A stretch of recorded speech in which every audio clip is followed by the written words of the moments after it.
So welcome everyone to our final GW Institute for Korean Studies, or GWICS, Premodern Korea lecture for the 2025-26 academic year.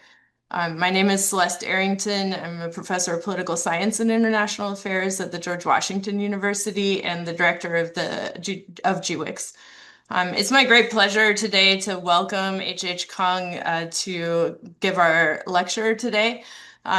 But before introducing him, I also want to thank the GWIC staff, in particular Ravina Ugale, our program manager, and Habin Peck, our program coordinator, for putting together today's lecture.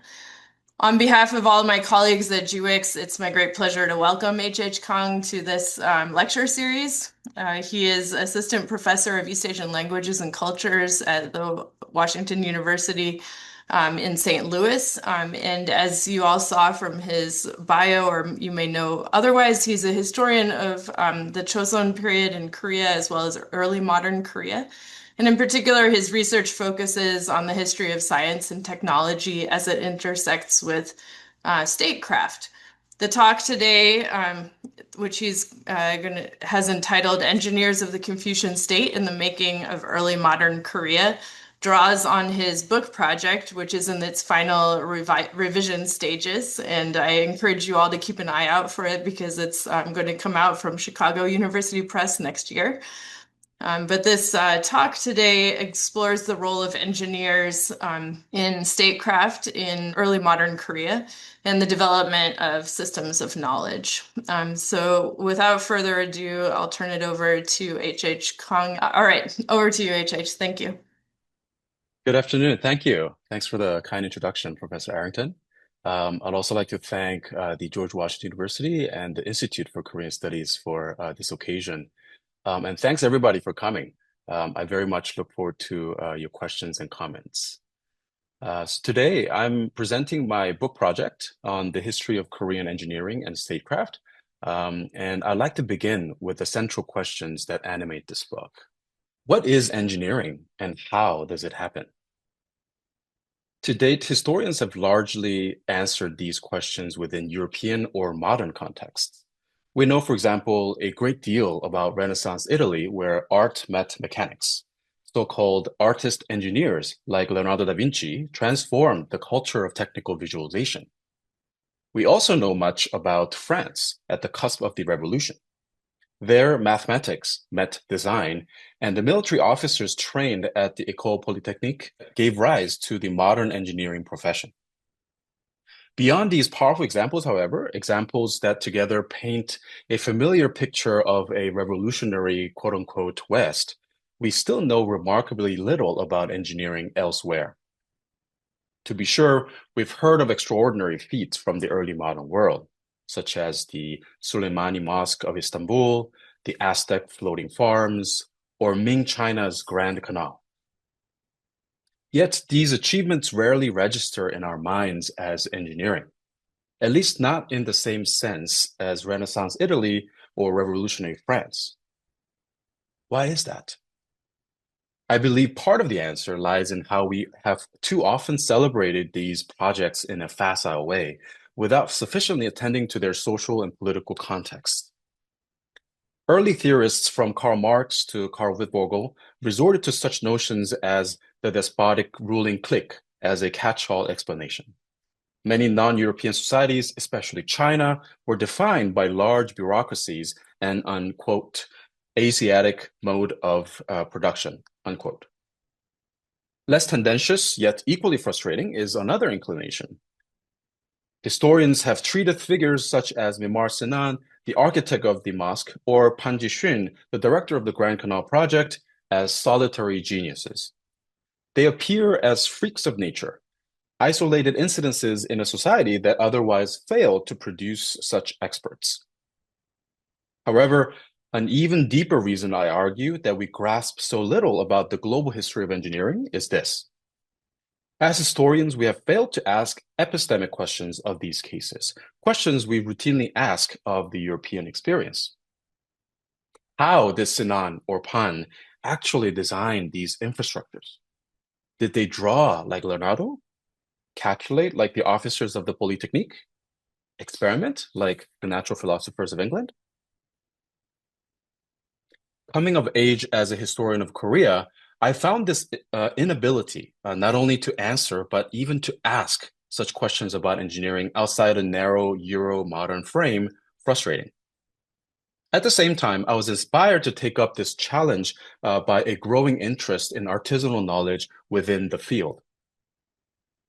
In the history of science, Pamela Smith, Lisa Roberts, and others have shown that artisans possessed a distinctive way of investigating the world. In early modern Europe, this artisanal epistemology, grounded in experience, materials, and experimentation, contributed to the so-called scientific revolution.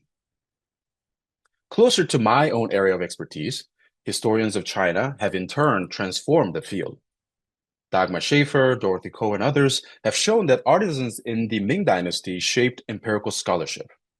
And in the subsequent Qing, they enabled what historians have termed technocratic cultures, particularly in domains such as ink stone manufacture, jade working, and porcelain production. These studies are inspiring because they expanded the scope of artisanal studies from knowing nature to managing factories, and from Europe to Asia. Yet, they have left unexplored the possibilities of telling a new global history of engineering. Rooted in the study of specific materialities and craft specialties, most studies pay little attention to those actors who transcend those materialities and specialties. That is, there were hybrid experts, whom I define as engineers below, who crafted the standards of production and pursued generalizable knowledge about material production and design that we have only begun to understand. My book project then is the first to vividly show the world of such engineers from a global perspective. In Chosŏn, Korea's last dynasty from 1392 to 1910, there were leaders of government workshops who developed sophisticated systems of knowledge. They range from prototyping, the artisanal practices of drawing, modeling, and measuring, to mechanics, the application of natural philosophy to material design. And these forms of knowledge not only enabled them to rise in social status and intellectual authority, but also to participate actively in the global transformation of technology. I will advance this argument during the rest of my talk, but let me first clarify what I mean by engineer and engineering. In the familiar European genealogy, the term engineer is traced to late 18th century France, where it referred to mathematically trained officers. In 15th century Italy, however, the Latin ingenium retained a more capacious meaning. It referred to clever machines, like this knight's helmet that doubled as a snorkel, and the mental faculty through which they were devised. This earlier usage is not incompatible with the engineers in my story. They too were devisers of machines.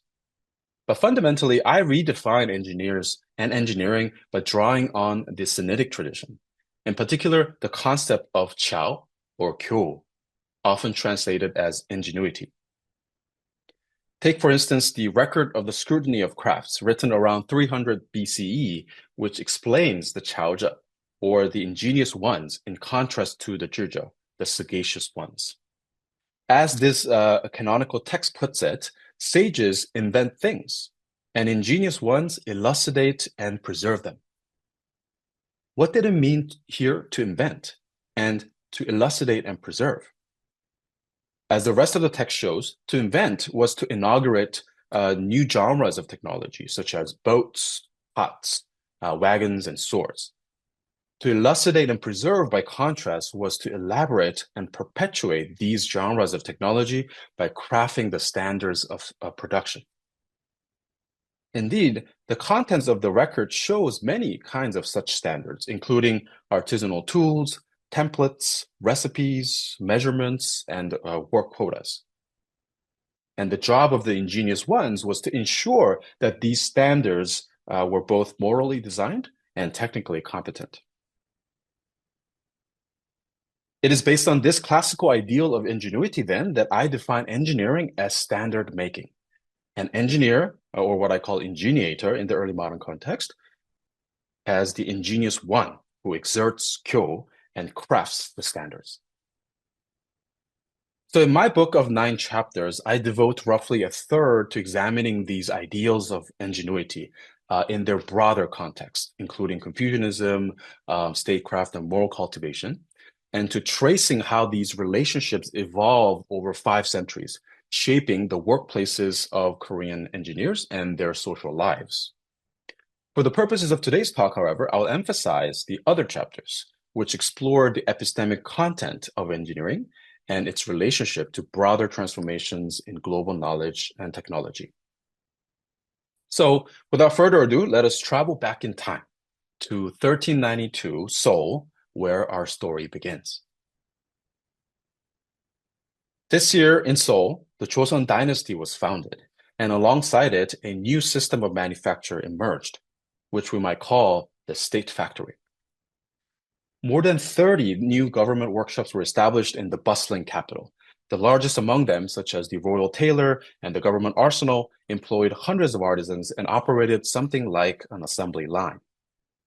They assigned artisans to specialized tasks, organized labor through rotations and quotas, and coordinated production not only within the central workshops, but also across satellite facilities at the provincial and county levels. It was a system of production that was remarkably complex for its time. And we might ask, why in the 15th century and in the absence of a capitalist industry did they set up such a system? The answer lies in a distinctive logic of production. These factories were run not by the mantra of efficiency, as Jennifer Alexander has argued for modern industrial factories, but by a mantra of morality. In the Confucian classics, especially the classic of documents, virtuous rule was defined as ensuring the welfare of the people. Its central pillars were 이용후생, increasing the profitable use of things and enriching the people's livelihood. These ideals, in turn, were deeply tied to artisans and their work. Artisans were essential because they regulated the 5 materials and specified the implements for the people. The state, therefore, was expected to welcome them into the government factories and to encourage them to cultivate their own specialty, passing them down across generations and contributing their distinctive benefits to society. In other words, it was under these moral logics of technology that the early Joseon state built its factory system. First, it tripled the number of workshops from the Korea dynasty and completed the registration of nearly 6,500 crafters across 156 specialties. This expansion realized the imperative to welcome the 100 crafts. Second, it enforced a strict ethic of work specialization, such that each artisan performed one single and defined task within the production process. This gave rise to a highly segmented manufacture, an assembly line that was designed not to maximize efficiency, but to prevent overburdening the people. And third, it introduced a comprehensive managerial regime, daily production quotas, rotational shifts, and rubrics of career promotion, which were grounded in classical injunctions such as crafts must be timely and promoting craft. For our purposes, this marked a profound change for artisans on the ground. No longer did they simply perform periodic official duty in their own workshops under their own masters and simply ship off the finished goods to state warehouses. Instead, they now reported directly to government workshop complexes, working under state supervision, and importantly, according to the state's standards of production.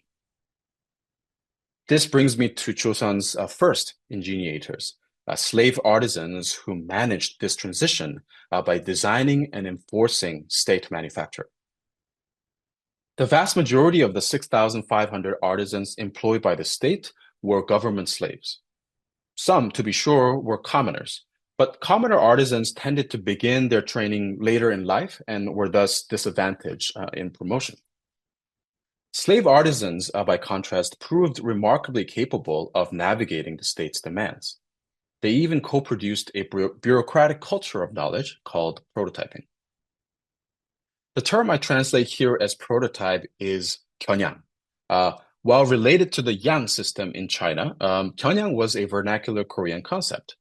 It meant determining the size and shape of an object by placing it against another object that served as a standard. In practice, Korean ingeniators developed three forms of Pyongyang: measurements, models, and drawings. Let's begin with measurements.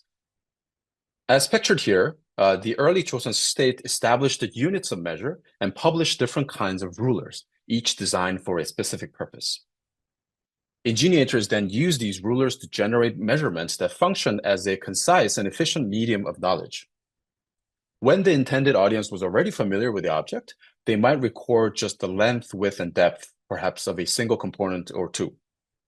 But when conveying new or complex designs, as in the example of this Korean bombard, measurements became exhaustive.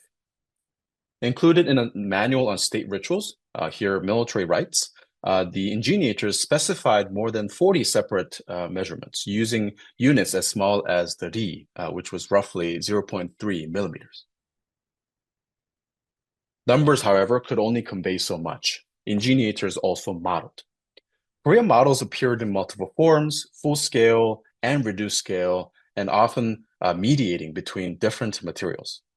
Shown on the left is a porcelain fragment excavated from the royal kiln, one of Joseon's state factories. And inscribed on its base is the word Pyongyang, indicating that it was dedicated for replication. On the right is a model for an insignia badge used by the royal tailor. And the instruction in the margin reads, embroider 30 copies of this prototype on green Chinese silk with cloud patterns. Alongside these models used for replication, there were also experimental models that emerged from reverse engineering foreign artifacts. Take Korean gun making, for example. During the 16th century, new guns called matchlock muskets began to arrive from Portugal via Japan and Southeast Asia, but they often arrived in fragments from pirate ships and other vessels that shipwrecked on the Korean Peninsula.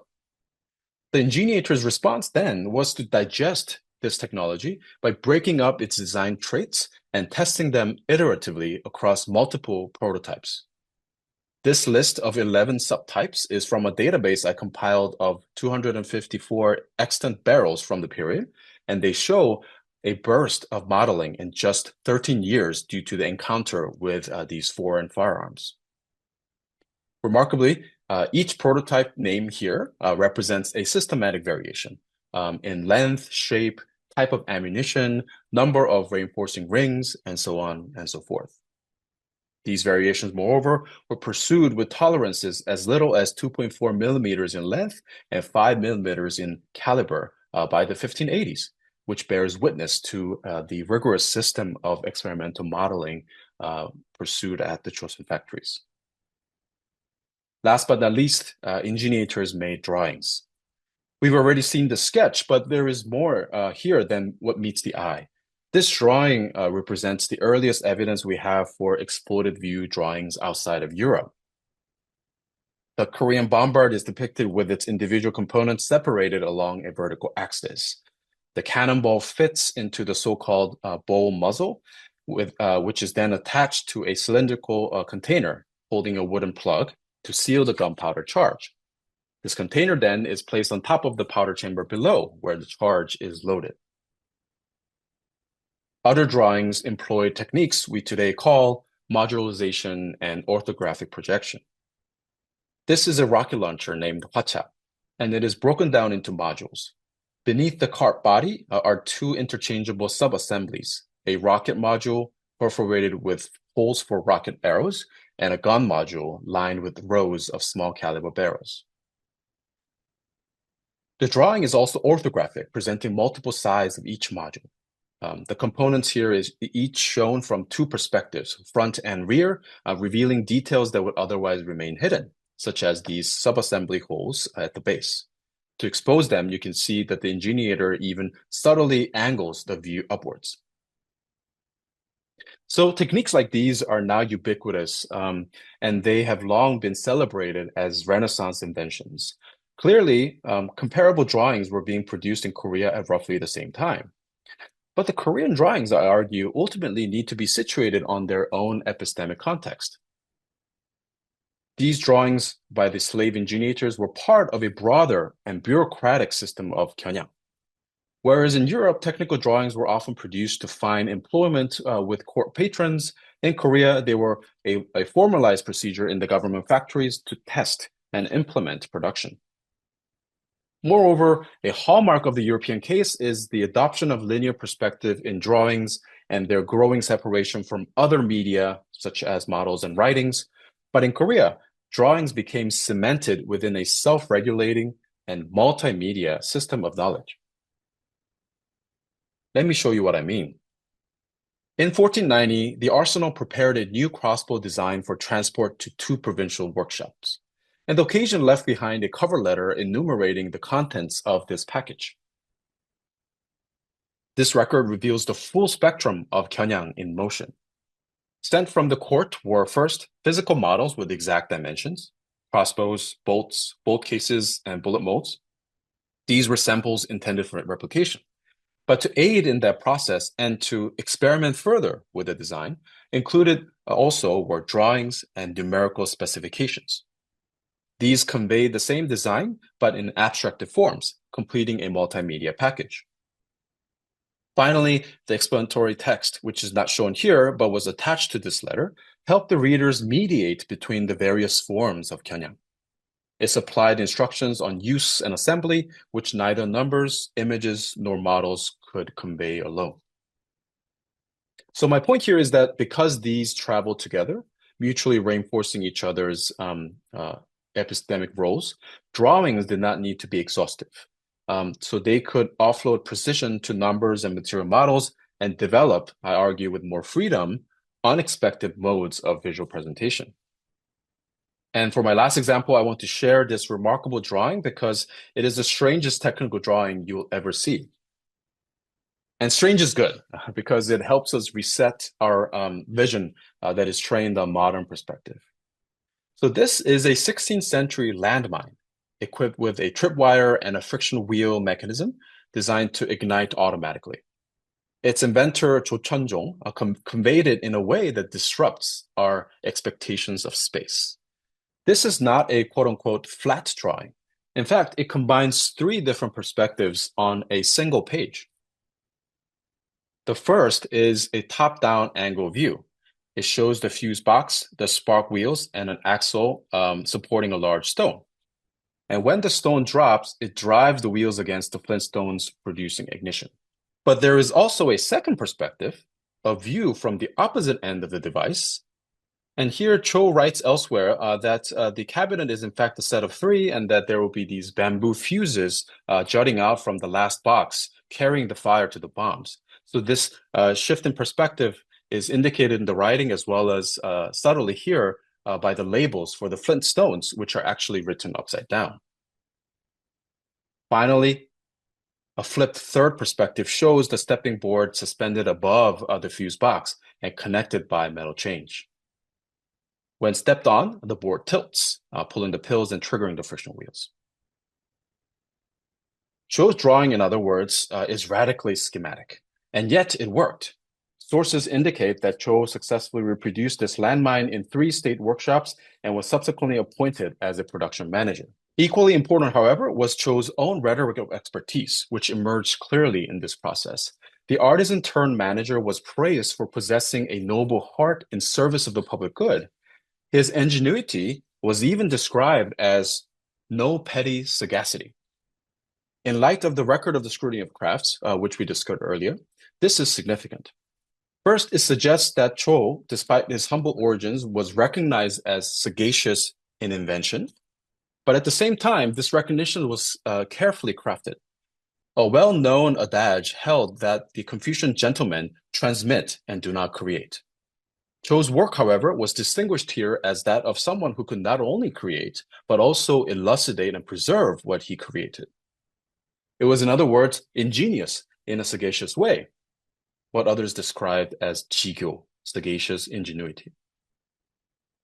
So this shows that the state factory system, with its emphasis on standards and codified production, not only created favorable conditions for the emergence of ingeniators. Ingeniators, for their part, rose to the occasion by both demonstrating and articulating their own merit. That system, however, did not last forever. It flourished primarily in the 15th and 16th centuries. What then happened in the second half of the Joseon period? Let us fast forward to 1700. We are still here in Seoul, but the world of Korean engineering has changed profoundly. In the aftermath of the 17th century wars that nearly toppled the dynasty, the capital had largely recovered. Indeed, by many measures, it was prospering. For the slave ingeniators, however, there was no simple return to the old order. Instead, both the protagonists of Korean engineering and its future trajectory had shifted. This was now the age of the chungin, literally the middle people. The chungin were an intermediate social group below the yangban aristocrats and above the commoners and slaves. And they were an eclectic group of technical specialists that included physicians, interpreters, mathematicians, painters, and low-ranking military officers. By the late 17th century, these men, especially those attached to the military, had largely replaced the artisans as the leading ingeniators. Part of this shift was structural. The old factory system had fractured during the wars, while the new model armies absorbed the artisans directly into military units called artisan squads. Outside these military workshops, production took place now in a smaller ad hoc facility like this that were cobbled together on demand and staffed by hired wage workers. But the rise of chungin ingeniators cannot be explained by institutional change alone. It was also hinged on their politics of representation, and I argue on a new epistemology of knowledge.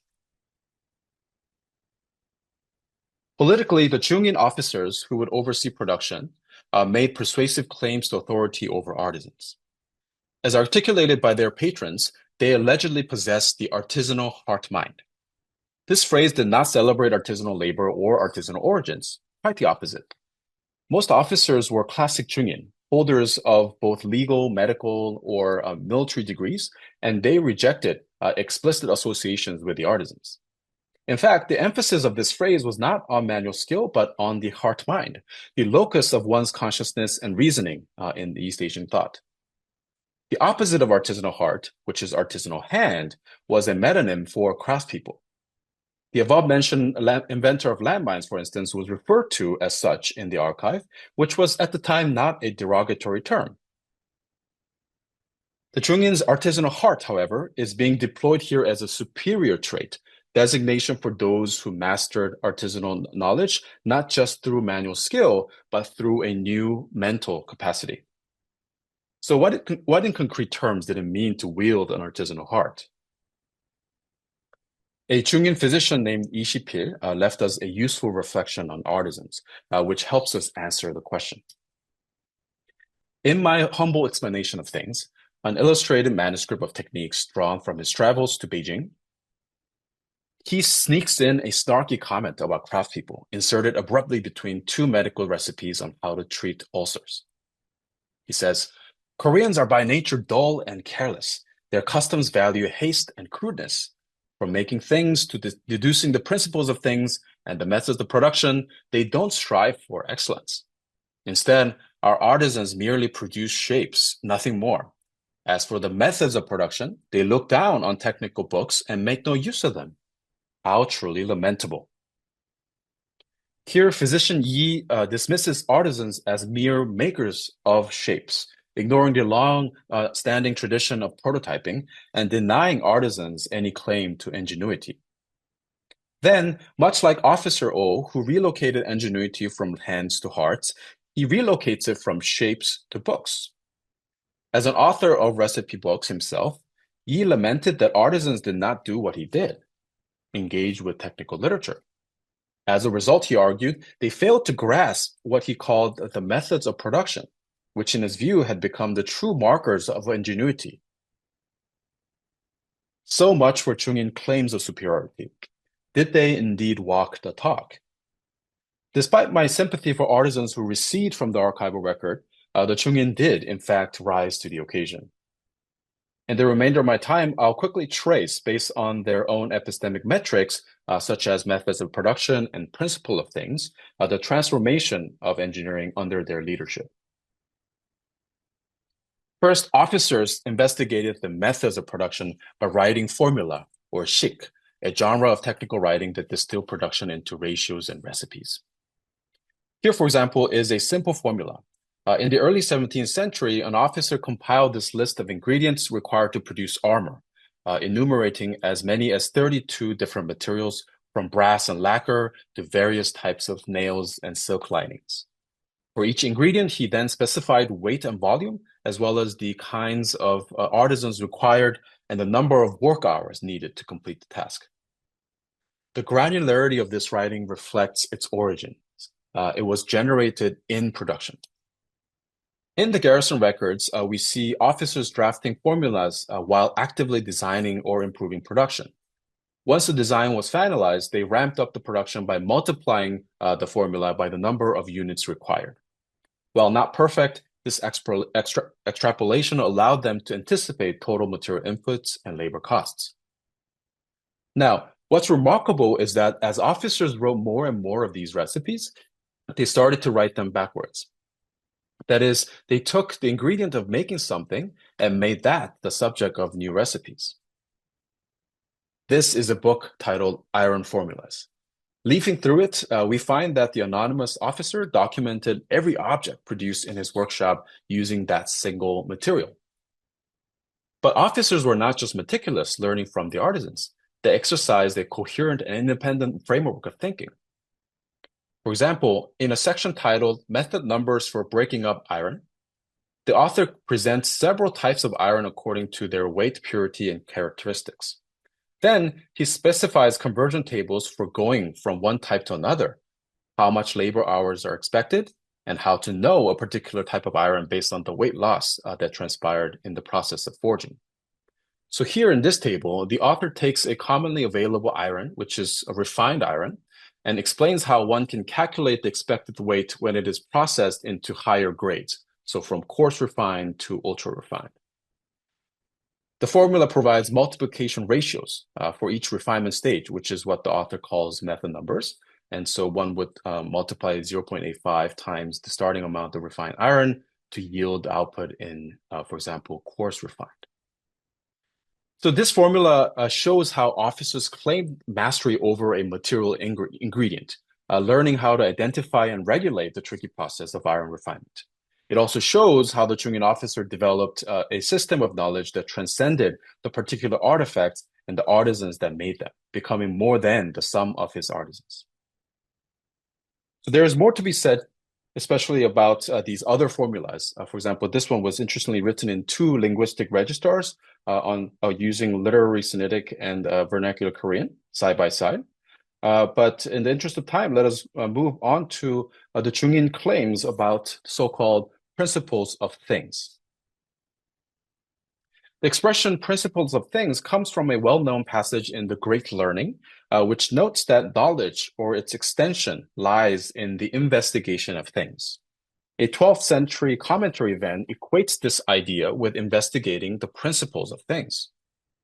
Its author, Zhu Xi, tells us that the ultimate knowledge penetrated the particulars and embedded the particulars that were embedded in the myriad things, and ultimate knowledge articulated the underlying universal principle. In the 17th century, when Jesuit missionaries arrived in China, this strand of Confucian learning underwent a powerful revival. Under the influence of figures like Matteo Ricci and Xu Guangqi, European science was absorbed into the framework of investigating things. Western astronomy, math, and mechanics were recast as exemplary domains for grasping principles. Now, by the next century, Korean ingeniators adopted this Sino-Jesuit scholarly program and pushed it further. In the 1790s, officers joined the Royal Library, which was the dynasty's elite educational institution, to study Jesuit mechanics with scholar officials. Their mission was to decipher such texts as the illustrated explanations of wonderful machines, authored by Johann Schreck and his Christian convert collaborator Wang Zheng. At royal behest, officers and scholars then collaborated to animate some of the mechanical designs in these books. They built, for instance, an Archimedean screw pump to irrigate gardens, a European fire engine to combat fires, a gantry crane for lifting coffins and constructing walls, and astronomical instruments and automata, including reportedly a frog automata that could jump on its own. But the Sino-Jesuit treatises did not merely introduce new machines. They also foregrounded principle and deductive reasoning, which was apparent in the dozens of theorems included. Remarkably, we find evidence that the chungin grappled with these theorems. Chung Woo-tae, for example, did so while authoring a treatise on how to build pontoon bridges, titled Guide to the Boat Bridge. And in it, he discussed a principle crucial to bridge construction as follows. The buoyancy method is this. The broader the base, the stronger the support from the water beneath it. While Chung here uses the word method, not principle, this is a generalized statement about making things float. Indeed, in Wonderful Machines, we can identify a likely inspiration of this statement, which was Theorem 42. Kindly providing an illustration of a metal plate floating on water, Schreck and Wang stated that the thin and white boards, whether metal or lead, do not sink if laid flat on water. The authors then go on to provide an explanation of why this is so based on the Aristotelian theory of four elements, which assumes the absence of vacuum. But for Chosŏn and the Chosŏn practitioner Chung, it seems they were more interested in applying this principle. In his treatise, the ingeniator specifically mentions a design feature called pupan, or floating dock, in relation to this principle. This kind of plank platform, which is still in use today, presented a broad bottom that extended from the pier and connected to the main pontoon bridge. And in 1796, Chung successfully implemented this feature, among others, on the Han River, combining 50-some large vessels into a bridge that could hold a procession of tens of thousands. Clearly, Chung was not only a reader of principle, but its active investigator and practitioner. All right, so we must now conclude. So today I've argued that a global history of engineering is both necessary and rewarding with Korean data. So for example, by thinking with the slave ingeniators and their prototyping, we learn to see depth in Korean drawings and to recognize that it would be Eurocentric to insist on, for example, linear perspective or the visual medium itself as a defining criterion of engineering knowledge. Likewise, we have thought with chungin officers and their artisanal heart, which disrupts the familiar narrative that emphasizes the mathematical turn in the history of engineering.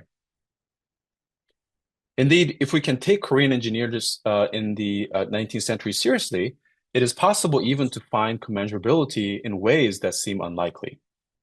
As we saw last with Korean investigators of things, the rise of mechanics in Chosŏn seems strange when the familiar narrative goes from Aristotle to Newton to the quantum. Yet this strangeness perhaps belies a shared tendency between opposite poles of Eurasia toward deductive reasoning, which may have primed the Koreans as well as the Europeans to take on modern science and industrial technologies at the turn of the 20th century. Though I didn't get to discuss today, the final chapter of my book goes into a Korean workshop that successfully remade American and Japanese steam engines, as well as steam ships and torpedoes in the 1870s. And so the big picture I leave you today is the great epistemic convergence. Across early modern Eurasia, an unprecedented convergence unfolded of artisans and scholars, of hands and hearts that gave rise to hybrid experts like the Korean ingeniators. There were important local differences, to be sure, such as greater social mobility of artisans in places like Japan and Europe, or the concentration of authority within a single social group, the chungin in Korea. But these were differences, I argue, not divergences. They reflect distinct emphases in technology choices and epistemic priorities, not a fundamental gap in capacity. Seen from Korea, what becomes clearer is that this convergence was a capital C convergence. Not only did similar transformations of knowledge unfold across space, They did so simultaneously in places that were only tenuously connected, drawing the early modern world together. Thank you for your attention. Thank you very much, HH, for that fascinating presentation. I have a lot of questions. We've received a number of questions from a participant named Yu Chang. But if I might take the moderator's prerogative to ask you the first question before we get to those, let me encourage everyone else to enter your questions in the Q&A box. So my question is about the finances of this Mhm, operation and thinking like a state, one major source of capacity for a state in terms of mhm, controlling is not just the standard setting and the mhm, regulatory part, but the ability to mobilize capital, whether it's through mhm. taxation or other forms. Right. And you described this shift from maybe slave ingeniators in Mhm, the first few centuries of the Chosŏn period towards the chungin and especially low-ranking military officials in the later period. mhm. Was there a financial shift as well? Like who was Yeah. funding this? How was it being funded? Mhm, And mhm. I mean, in some sense, the comparison with Europe was the reason why some of the aristocrats or private patrons were so important was because they had Right. the money. And so how does that compare then in the Korean case? Yeah, thank you so much. That's actually really central to explaining the change, right, from the early Chosun to late Chosun. I include more of that in the other chapters that I didn't get to elaborate on. But as you mentioned, taxation is really important in the establishment in the early period of these factories. In fact, taxation not only to collect money for the state treasury, but also as a framework of organizing labor. Underwriting taxation policies at the time, there was a new taxation under the Joseon called artisan and merchant tax. And underwriting that was this registration of the craftspeople in the first place, right? So that's why we get this burst of activity, 6,500 artisans, the specialties, how to tax them properly according to geography, where they live, right? And the levels of skill and operations of their shops.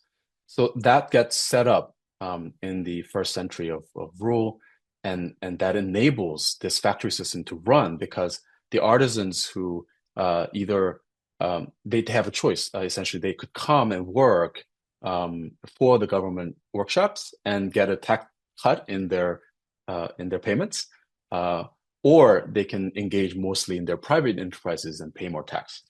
So these things supported this model that was centralized, bureaucratic, and there was a rubric for promotion that allowed these ingeniators, like the Chosŏn, the guy who invented landmine, to um, also raise himself, right, in terms of rank, right, and to uh, uh, uh, rise to official posts. Um, and so that's the early Chosun model. And when we moved to the late Chosun model, there was one of the key reasons for that is the wars of the 17th century that basically almost toppled the regime. Actually, in Japan and China, there was a regime change. Korea is the only country in East Asia that survived it, but not without making major changes. And fiscal change was central there. So these factories stopped functioning essentially after the wars. They remain only in name, and what replaces them are these in-house workshops, temporary and ad hoc, that are smaller in scale, but they were basically paid on wage, salaried laborers, and this ensure that there is a group of elite craftsmen who are basically tenured.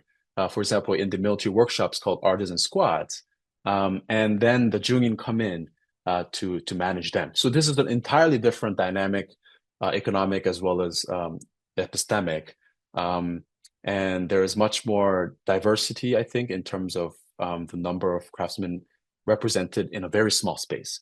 And they were interacting with each other to make and assemble things. So that kind of leads to a uh, percolation and exchange of knowledge, I think, which the Jungian really appropriated for their own purposes. Um, yeah, I hope that answers the question. And then a last point would be that these military workshops were self-autonomous. They were not run just based on state funding.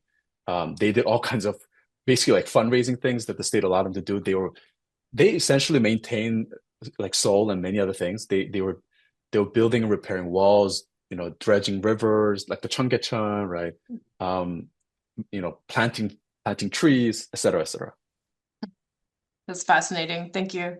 I think this leads somewhat into Yu Chang's first question, which is like what types of projects and the emphasis of the state Hmm.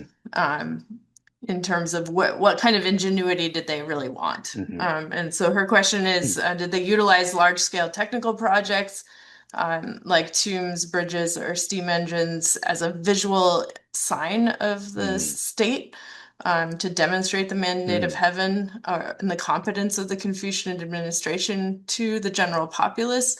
And I guess I might add my own question was about the balance between many of your examples were for military uses.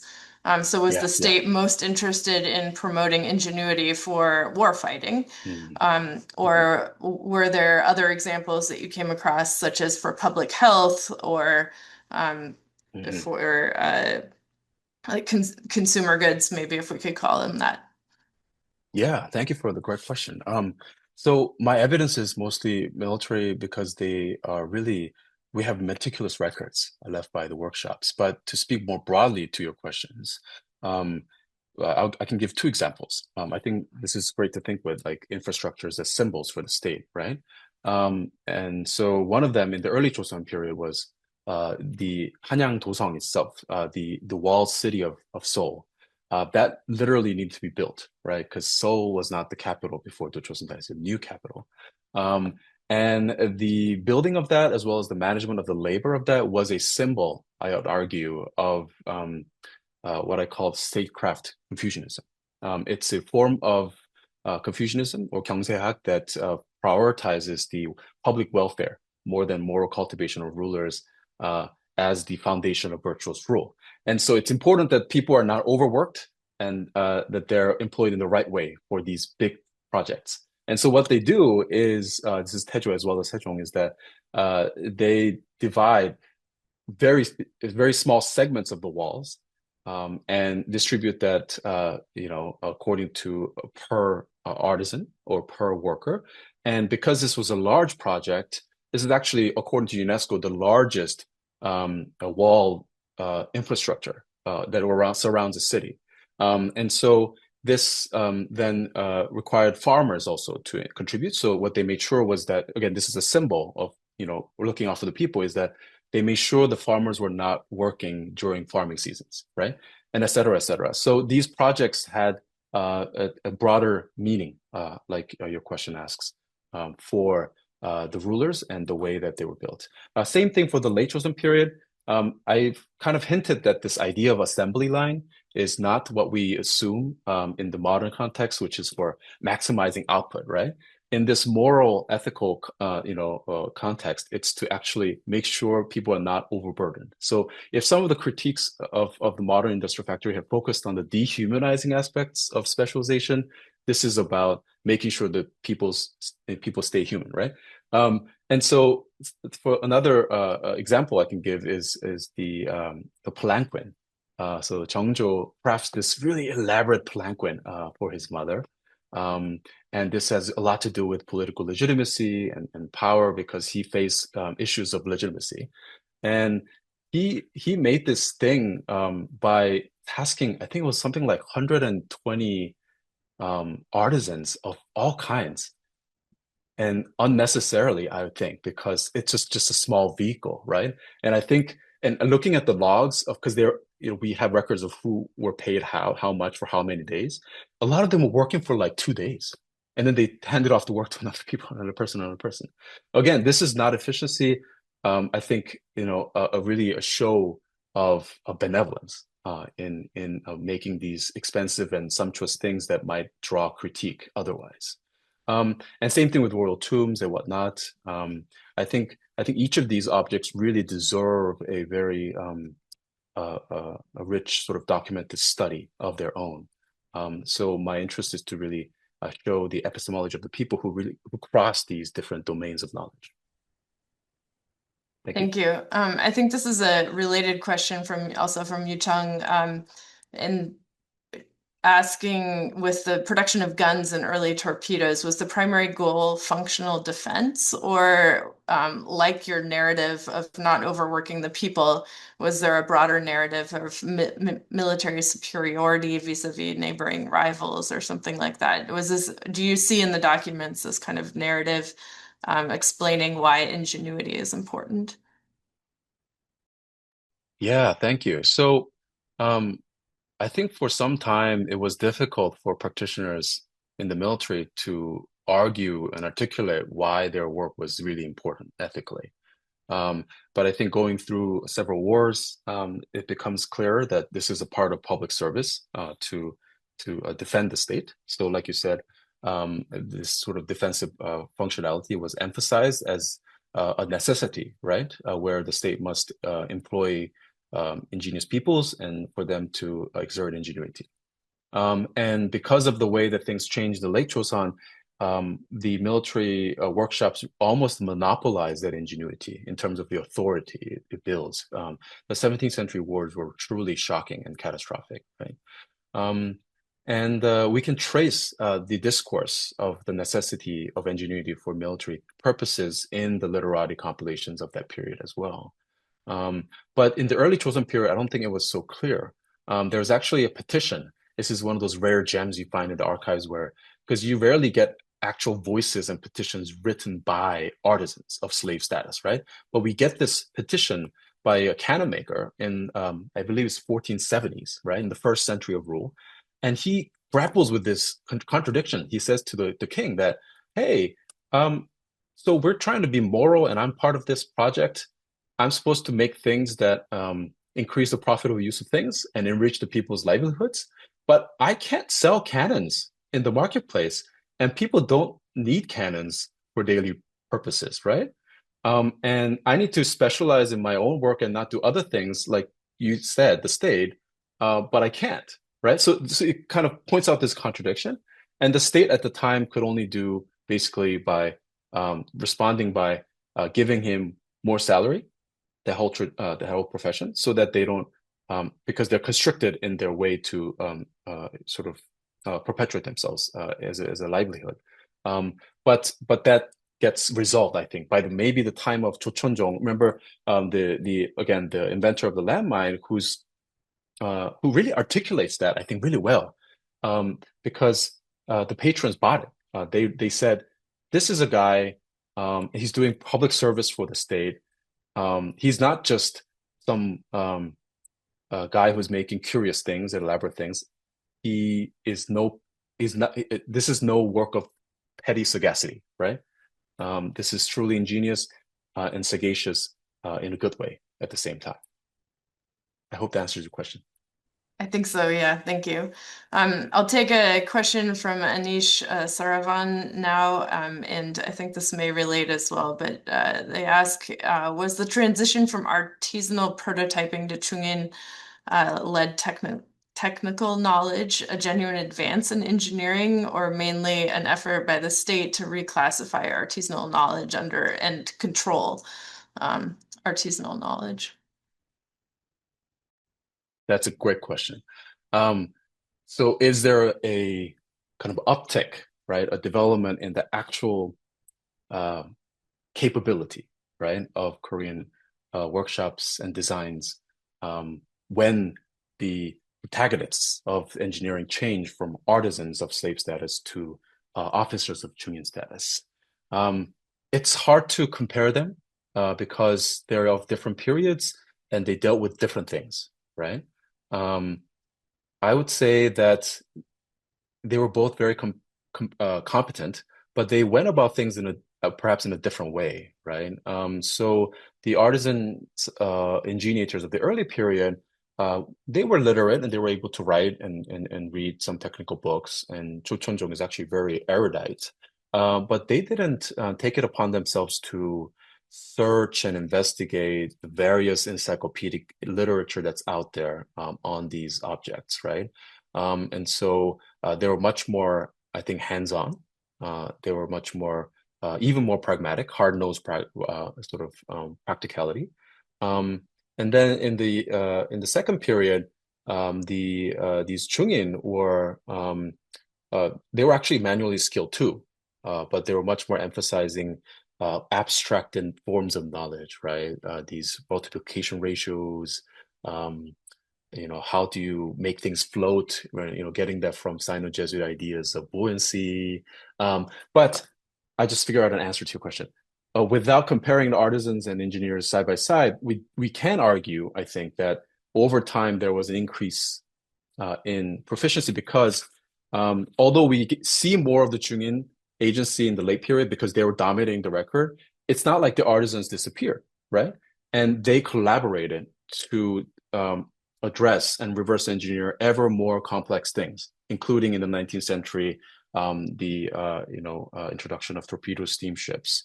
And they were more than proficient in reading and animating the knowledge in these drawings that were in more so-called sort of modern Western engineering tradition. They had no trouble in doing that. Great. So we have just a few more minutes. I'll take a question from Minyu Ko, who is looking forward to your book. Asks Yeah. whether anyone could, like, who were these artisans in the early time period? Could anyone Right. apply for them, or were they part of the population's corvée labor duties? You Hmm. mentioned hereditary Hmm. succession in the factories by Yeah. the state.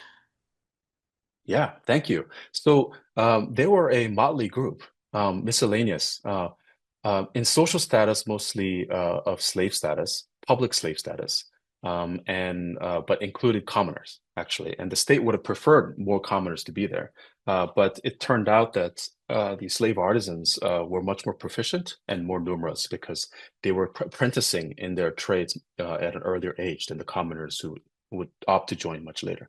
Um, but also important here is that in the transition between Goryeo to Joseon, Goryeo was much more Buddhist in orientation. And in the late Goryeo period, a lot of the craftspeople were affiliated with temples and monastic establishment. The Joseon state, what they do in the early decades is to really break up this skilled workforce in the temples and absorb that. So in fact, what we're seeing here is a massive relocation of a lot um, monk practitioners, monk artisans, and temple slaves were skilled into the government manufactories. So, especially in the early period, it's such a diverse group of people that are coming in. And it must have felt very different because in the Korea period, the production was just kind of farmed out. So there were people who were employed by the court to lead these things, but they were much more identified with their own workshops. They're master artisans of their workshops that are simply liaisoning with the state. But here, the state is taking a stronger, a reign of these of spaces. They're setting up the complexes, calling in the workers to work at designated times and working on designated segments of production. And so that requires again the rise of these ingeniators to command this more complex production. Thank you very much. I am afraid that we are out of time for today's talk. And I think for Okay. everyone, on behalf of everyone who heard your lecture today, I very much look forward to reading the whole book next year Thank when you. it comes out. So I especially appreciate your the detail with which you pay attention to who was doing what and how Hmm. these overlooked actors in the Hmm. interaction Hmm. between technological development and state crafting.